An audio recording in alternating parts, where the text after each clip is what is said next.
let's start off. Sam, the offensive coordinator. So to just keep you all, open and honest with what we're going to do here, we're going to take about 30 minutes on the offensive coordinators, explain where we have them and why. We're not going to go like a full in-depth, like this is this guy, this is this guy. Just kind of give you a summary of it all.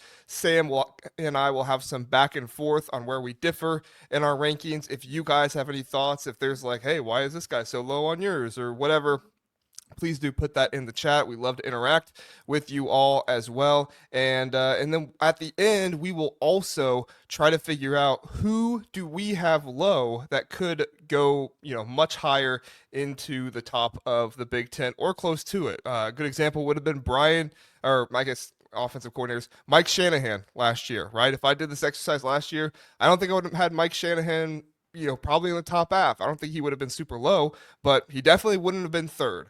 And that's where both Sam and I have him in our rankings. So I'll just go through mine really quick and kind of give you guys the rundown. So I want to be clear, Ohio State fans, I want to be clear. This is not me ranking a projection of who I think is going to do the best in 2025 or where I think they will be at the end of 2025.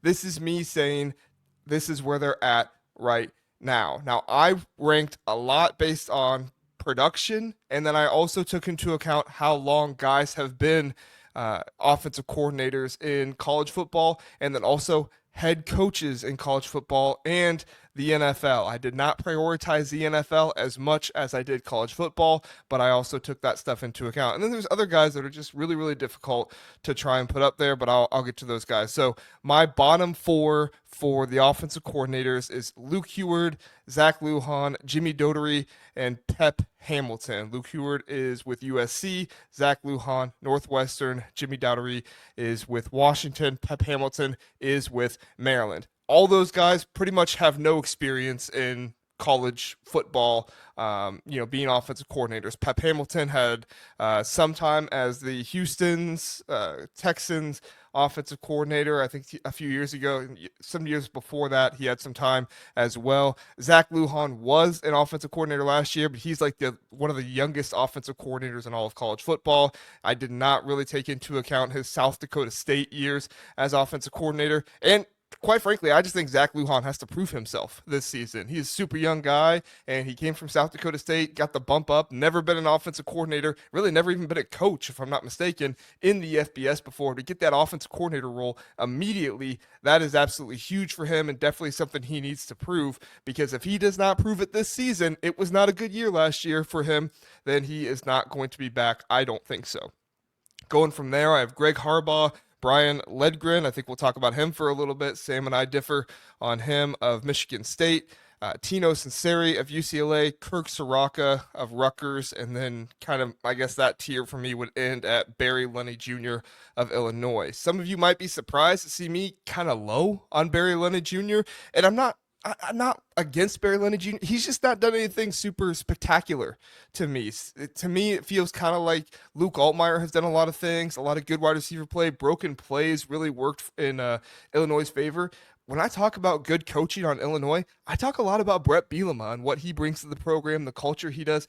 I don't think Brett Bielema has, this all-star offensive coordinator, not yet, in his system. Maybe Barry Lunney Jr. unlocks that this season, but I've not really seen it a whole lot. Kirk Soraka, one of the most long-standing offensive coordinators, I'll have this row or this low, and then Brian Lindgren as well. He's pretty low. I was just not impressed at all with Michigan State last season. I felt like Aiden Childs had more talent than what they produced. I know turnovers got them, and some of that is also that's just bad decision making by the players, sometimes not holding the ball, holding on to the ball as well as maybe they should. So maybe Brian Lindgren could be higher. Sam and I'm sure we'll talk about that. And then Tino Sunseri, I really valued what he did last season with Curtis Rourke and as a co-offensive coordinator. But at the same time, it's only been 1 year for him. For him to get that jump to being UCLA's sole offensive coordinator, it was a big jump for me. Not that I'm against it, but it was something that I felt like I couldn't put him much higher than maybe 12th. And then the top half of it, Chip Lindsey, Tim Lester, Josh Henson. Chip Lindsey, good year at or not a good year. It was an okay year at UCF a few years ago. He goes to North Carolina. Felt like he could have produced more with Drake May there, but at the same time, I feel like he's a good fit for Michigan. So I'm not necessarily not like, bashing the hire. I haven't seen super high production from him yet. Tim Lester really liked what he did last year, but he's also been out of the offensive coordinator game for a few years. He was the coach at Western Michigan, or the head coach there. So we'll see what he can do. And then Josh Henson, he was the offensive line coach and offensive coordinator for USC. I valued that a good amount for what he did and what the offensive line looked like after he left, right? And so even though Lincoln Riley, yes, he is pretty much the guy that does everything there offensively for USC, I felt like I had to give Josh Henson some credit because I feel like sometimes we just look at somebody and say, he's he can't do anything because he's got the guy above him doing everything, and I do buy that to a certain extent, but not an overwhelming amount. Then from there, Dana Holgorsen, Jeff Grimes, Brian Hartline. Holgorsen loved what he did coming off of last season, taking over for Marcus Satterfield. Really felt like he elevated things there. Looking forward to this season. Jeff Grimes, kind of similar to the reason why I have Andy Kotelnicki number one, what he was able to do at Kansas. Now, maybe I shouldn't value it as much because it happened with Andy Kotelnicki and then it happened with Jeff Grimes. Maybe there's something set up there with the coaching staff of culture. I don't know, but still, to me, it was impressive what he was able to do there. So I'm a little bit higher on him than maybe some other people are. And then Brian Hartline, look, he gets the bump for the wide receivers alone, and he has been an offense coordinator and co-offensive coordinator the past 2 seasons. 2 years ago wasn't his best job, but last year was very good with Chip Kelly. So I'm thinking he has probably improved with that. And then Mike Shanahan, Will Stein, number 2. Don't really have much to say about them other than just really good. I don't think you can argue that too much. And then Andy Kotelnicki, number 1. Sam, took longer than I wanted to there. I apologize. Go ahead. You're all good. Run through your rankings for us. Yeah, so I'm pretty much in agreement with you at the bottom and the top, honestly. I think that Luke Huard is someone who isn't entirely proven, or really almost not proven at all. So I just put him down there. The good news is if you're a USC fan, it probably won't matter much because Riley's the de facto offensive coordinator.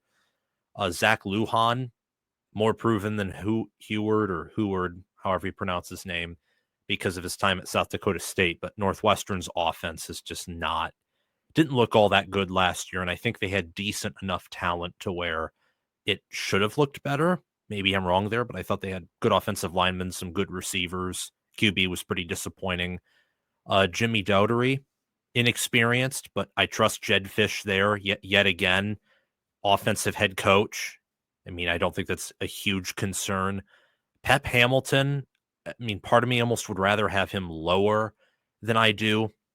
New OC at Maryland. I think that Loxley is ultimately the offensive brainchild there, and he's just continued to hire worse and worse play callers there. I mean, I'm not high on Pep Hamilton at all. I'm not a Pep Hamilton guy. I think he's someone who was once a hot name, but it's been proven now that, he has issues and different things. Henson, I don't think has any experience as a play caller. Correct me if I'm wrong, but I value him above the 4 below him because of his time at USC as the O-line coach, working under Riley. I like that part of his resume more than anyone below him. Greg Harbaugh Jr. at Minnesota, I would love to have him higher because I like the idea of Minnesota being successful, but I can't. I mean, they have never... They've always been very slow offensively, like both in practice and in developing, I would say. It's always a long process for them. And Matt Simon's the wide receivers coach. I think Harbaugh is the QB coach, and I just have not been impressed with Minnesota's QB coaching at all ever since Kirk Shiraka left. Speaking of Kirk Shiraka, I have him at 12th for Rutgers. I think there's probably a gap from 13 to 12 a little bit. I admire what Kirk Shiraka did with Tanner Morgan. I think that he's brought Ethan Kaliak-Manis along pretty well. Rutgers' issues last year were not associated with the offense as much as it were the rushing defense, which at one point I think was allowing 6 yards per carry in October. It was horrible. Jeff Grimes at 11. I kind of think that Kotelnicki built the Kansas offense and Grimes rode on it, but he also did have success at BYU with guys probably remember Zach Wilson. Didn't work out in the NFL, but that was his offense at BYU. Had some okay success at Baylor's a great O-line guy. So that should help Wisconsin overall and their identity. 10, I have Tino Sunseri from UCLA. I don't think there's much to mention there because he wasn't exactly super known in the power circles, but he did a good job at Indiana. This is his first like full on OC job with no competitor, no co-OC. I think he'll do well there. Tim Lester at 9. Only reason I didn't have him ahead of Lindsey is because I just have a hard time assessing time at WMU, Western Michigan, where he had good offenses. But then at Iowa, the offense was better last year, but I don't know if it was entirely him or if maybe Caleb Johnson was just so good that he made the offense look more productive. I think he's a massive upgrade over Brian Ferentz no matter what, and one of the better OCs in the country. I just don't know if I can peg him higher than like Chip Lindsey at 8 or Hartline at 7. Lindsey, the thing that holds him back is he's had a lot of talent. He's had a huge access to whether it's Drake May or he worked with Malzahn at UCF for a bit and at Auburn. It seems like this might be his most challenging job, even though it's certainly not the one with the least amount of talent that he's ever been in. I think Michigan's been more talented than Auburn and North Carolina, but I'm kind of interested to see how he works with a true freshman QB and a wide receiver core that just was not good at all last year. And with Hartline, he doesn't have the same play calling experience, but I think that being a position coach and an offensive coordinator are closer to each other than a coordinator and a head coach. Could be wrong, but in the era of college football we're in, where the head coach, at least for most schools now, the general manager position is being adopted. But for most schools, the head coach currently is the GM and CEO, and sometimes can also be the play caller. So it's just a lot more responsibility. And I think with how good Hartline's been at coaching the receivers, I think that he can have some at least initial success in year one with the Buckeyes as, true OC, not with day over his shoulder. At 6th, I have Barry Lunney Jr. I think that Illinois is extremely talent limited. This is something that I will explain on my channel in about a week, probably when my predictions finally drop. I think Illinois will improve in power ratings this year and probably be better on offense overall than last year. But they're so talent limited and won so many close games that I do not view them as a likely college football playoff contender. They're there, and I think that Lunney is one of the reasons why. I like to look at the Nebraska game where I thought he coached circles around Tony White and helped them win that road game. I'm pretty high on him. Don't think he's the best in the world, but with his time at UTSA, and then he's been the OC at Illinois ever since 2022. So that's Tommy DeVito, Altmaier last year when he wasn't good at all, and then this year. I think there's a good enough resume there to say that he's one of the better OCs in the Big Ten. Holgorsen at 5. I'll just encourage you to look up, 2010's West Virginia offensive highlights that will basically give you a summary. Brian Lindgren at 4. I maybe should have him lower, but I'm not penalizing Michigan State staff much for last year because I thought that Mel Tucker left him with nothing. And I think that was shown as the year went on. There was a time where they didn't get, I'll save this for defense, but basically they didn't get a sack for 6 straight games or something, which is insane. But that had a lot to do with the talent or lack thereof. I think that this year is the kind of make or break year for him. And then the top 3, I'm also in agreement with you. I think Kotelnicki's the best OC currently. The only people I'd consider as better than Kotelnicki are Riley, Day, or Sarkisian at their best when they're calling plays. Not like if they're head coaches and not, then they don't count. And then Stein, I think, is really good. And then Shanahan, The only reason Shanahan, in my mind, isn't ahead of Stein is we're doing this based off of the here and now. What you said earlier about how we're not doing this based on projections, I think projection-wise, I probably would have Shanahan ahead of Stein as a little bit of a hot take or bold prediction. Yeah, I can definitely see Shanahan ahead of Stein, especially when you think about the talent of what he had last year, and you project that forward and what he can do. I wouldn't say Indiana had bad talent last year. They certainly, Curtis Rourke was very good, and obviously the wide receivers and stuff like that. But still, those were not 5-star players, but they were playing like 5 stars out there against some of the Big Ten teams that they were facing. I think Lindgren is probably where we need to start here, Sam. So you have him up at fourth. I have him down at 13th. You don't hold as much against him with Michigan State. I kind of hold it really against him. For me, and I'm not saying you're wrong here by any means, because I think you make valid points as well. But for me, the Pac 12, I just don't value defense there. I did not value the defenses in the Pac-12 that he was going up against. I don't think that means that you don't use that data at all, but I thought it was very telling when you got to the Big Ten and you just were not able to run the ball at all. With two running backs that I didn't think they were bad running backs. I didn't think they were, all Big Ten level or anything like that, but I thought it was a nice running back combo you had. And then Aiden Childs, it just and maybe it was more on the position coaches. It just felt kind of like bad coaching with the turnovers and stuff like that. But I can hear what you're saying. If you go back to Oregon State and say, let's project forward based off of that, he gets his footing under him. Is that kind of where you would go with Brian Lindgren there? Yeah, that's kind of what I'm thinking. I think that when you look at how Mel Tucker recruited or lack thereof, when you look at the on-field issues and then the confirmed reports that they were even worse than just that one incident, the fact that their coaches every year since Kenneth Walker left to the Seahawks, the team just got worse, often over time. I think that I think it was probably one of the worst Michigan State coaching staffs ever, and that includes like some bad, pretty bad coaching staffs. Now, I could be wrong. I mean, you could absolutely be right. I certainly thought Michigan State would be better last year than they turned out to be. But Childs was young, wasn't a full-time starter yet, and Michigan State didn't have much to work with. I mean, that's why they brought in a ton of transfers, why they're bringing a ton of them in now.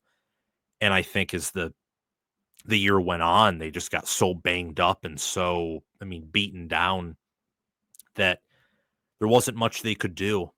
It's a big year, though. I mean, I know that with the new AD coming in, to be determined, and then how the season ended with getting, destroyed by Indiana, Illinois, almost losing to Purdue, and then getting destroyed by Rutgers. I mean, you lose. That's how you lose goodwill fast. Not saying it's appropriate because those teams, except for Purdue, were all way better than they were 5 years ago. But the average fan isn't going to think that way, nor the average donor. They still see Indiana and Rutgers as Indiana and Rutgers. You should always beat those teams. Yeah, brands mean a lot, and whether we realize it or not, it's what our brains go to first when we think about a lot of these things. Philip says Mike Shanahan, didn't he coach for the Broncos? Yeah, he did. But I tell you, I got it mixed up so many times. I thought Mike Shanahan was related to, like, I thought it was like Mike Shanahan Jr. or something like that, and then somebody told me one time they're like, "Oh no, he's not related to him. He's not related to Kyle Shanahan." I was like, "Wow, okay, that's That's crazy." weird. It is. It is. Especially with how good he is too. Like you think, oh, the Shanahan, and then there's people talking about the Shanahan style offense that Tim Lester's doing. There's just too much Shanahan in the Big Ten. I need a break. Philip also says Barry Lunney is a rising coach. It's a matter of time for sure. We're going to talk here in a minute about what coaches could elevate. Barry Lunney Jr. is one of those coaches that I'm thinking could elevate this next year, especially when you look at the wide receivers that he had last year going away and not with the program anymore. Obviously, Pat Bryant drafted. I think Zachary Franklin made an NFL roster. If Barry Lunney Jr. continues to have a good passing game, I can see it. So let's see. Was there any coaches you saw that you wanted to discuss, Sam? I mean, I think the only one would be Barry Lunney Jr., but we can discuss that with the rising coaches. I think that's perfect. Yeah, we'll discuss that with the Rising. I do think we got a good number of Buckeye fans that watch this show, so we should probably bring up Brian Hartline and thoughts on him. So I put Brian Hartline fourth. He was the one that I probably gave the most positional credit to, and I wanted Makes to give sense. more to Tino Sunseri, but it also felt like only 1 year as a co-offensive coordinator. I felt like I couldn't put him too high for that, but at the end of the day, I also gave credit to Josh Henson and stuff. So I felt like I was pretty consistent with the positional coaching there. How much did Brian Hartline's positional coaching go into your analysis of him as an offensive coordinator? Oh, I would say a lot.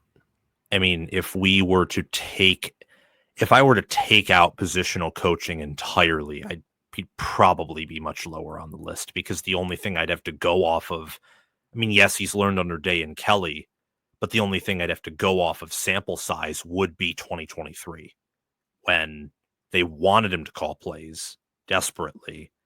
And then Day just, for probably good reason, couldn't let him do it. But I think that second time around, you bring in kind of another offensive mind there, and he's had enough success at what he does to where I think at least he'll be like above average or good. That's kind of what I'm thinking. You have to give, in my mind, benefit of the doubt there to a certain degree with just how good of a receivers coach he is. Alan, who he's been learning under too, right? I mean, learning under Yes. Ryan Day and Chip Kelly and stuff. So I guess he's probably the one we are probably projecting the most, just because he's the one with the least amount of experience that we're putting up there. So we can't say we're not projecting at all. But all right, Trojan Fight is saying is Riley higher on the list since he's really the OC. If you had to rank Lincoln Riley as the offense coordinator, would he be number one for you, Sam? Because I think he would be for me. Oh, that's so difficult. I think before last year he would have been, but he the way he called that offense was just it was not good. I think half of their issues last year were due to him not realizing that the team was better at running the ball than passing. I mean, that run O-line and the running backs were crazy, and he in my mind at least, and I'm not a coach, I couldn't do what any of these guys do. It felt like he mismanaged it.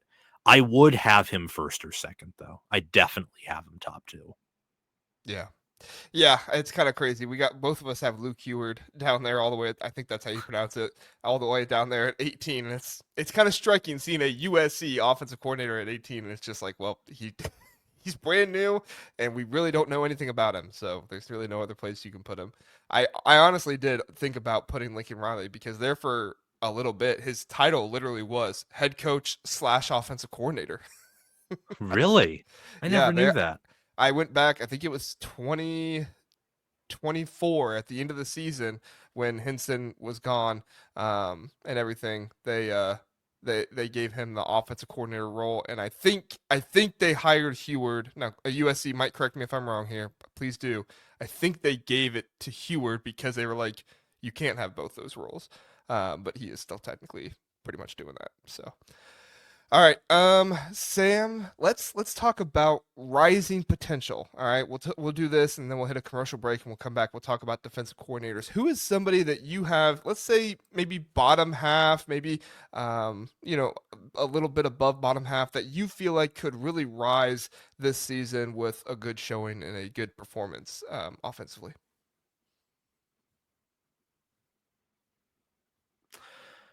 Okay.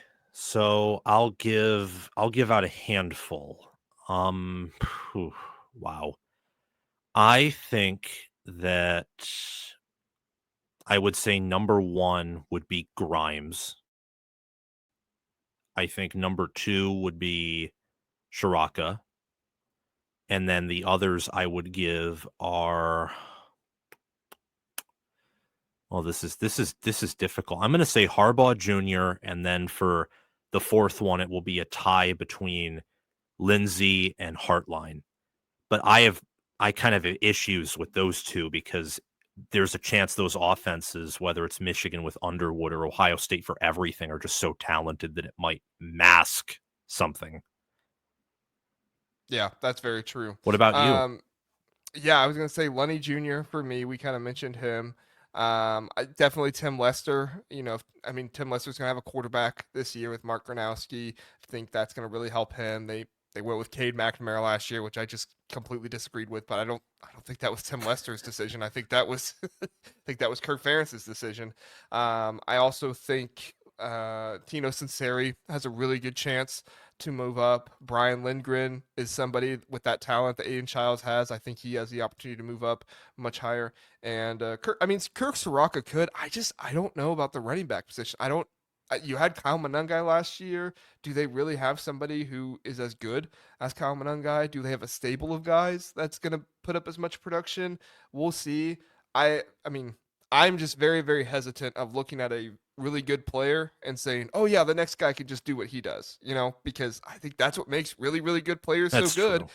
It's like you can't just expect the next guy to do the exact same thing. So, all right. Did you want to say anything on Brian Barry Linney Jr. on his potential leap or anything like that you could see?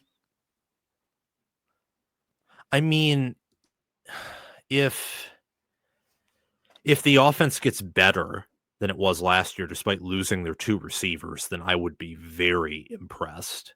To go back to your point on Tim Lester, I think if Iowa wins, some people have mentioned that they think Iowa could be a playoff contender, which to me wouldn't make sense with how tough their schedule is.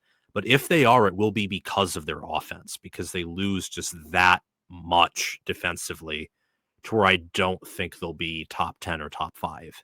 So if Iowa is going to be really good, I think you're going to look at the offense taking a huge step forward now that they have a QB.